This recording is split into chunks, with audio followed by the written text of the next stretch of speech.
Shoulder के pen के लिए यदि पेशेंट अपना हाथ खुद नहीं उठा सकते हैं तो पेशेंट के कोई रिलेटिव जैसे मैं सिखा रही हूँ वैसे एक्सरसाइज कराएंगे। इसके लिए सबसे पहले पेशेंट को लेटाकर एक हाथ से ये हाथ पकड़ेंगे, दूसरा कोहनी के नीचे लगा के आहिस्ते से पेशेंट से जितना दर्द सहन हो उतना ऊपर लेके जाएंगे, 5 सेकंड रोक के और फिर इसी स्पीड से वापस नीचे लेकर आएंगे। यहाँ पेशेंट के पेन के लिए फीडबैक ज़रूर लेना है, जितना सहन हो उतना ही कराएंगे।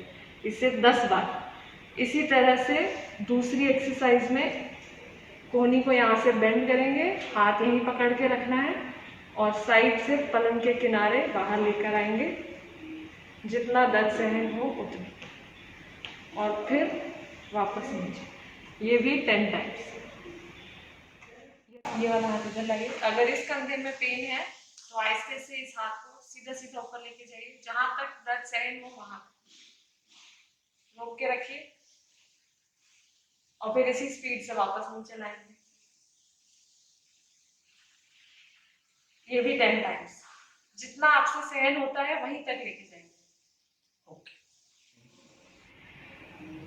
यदि इस हाथ में पेन है तो ये वॉल लेटर एक्सरसाइजेस करेंगे। सबसे पहले दीवार के सहारे खड़े होकर हाथ इस डिस्टेंस पे रख के उंगली के सहारे दीवार पे हाथ को ऊपर लेके जाएंगे और नजदीक जाएंगे दीवार के।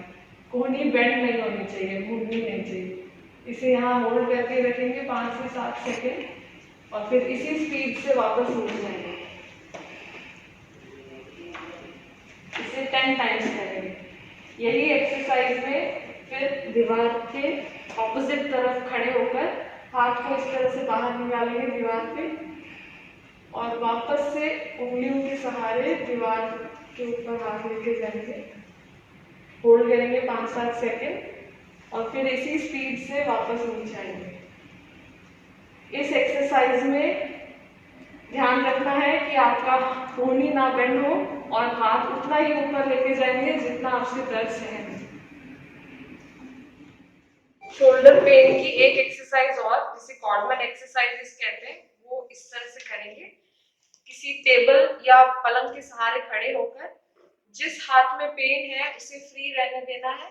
एक पांव आगे रखेंगे, जिसमें दर्द नहीं है उसे टेबल के सहारे ऐसे वजन देके हल्का सा खड़े होना है और जिस हाथ में पेन है उसे बिल्कुल आहिस्ते से इस तरह से आगे पीछे 10 से 15 बारी करें, बिल्कुल आहिस्ते।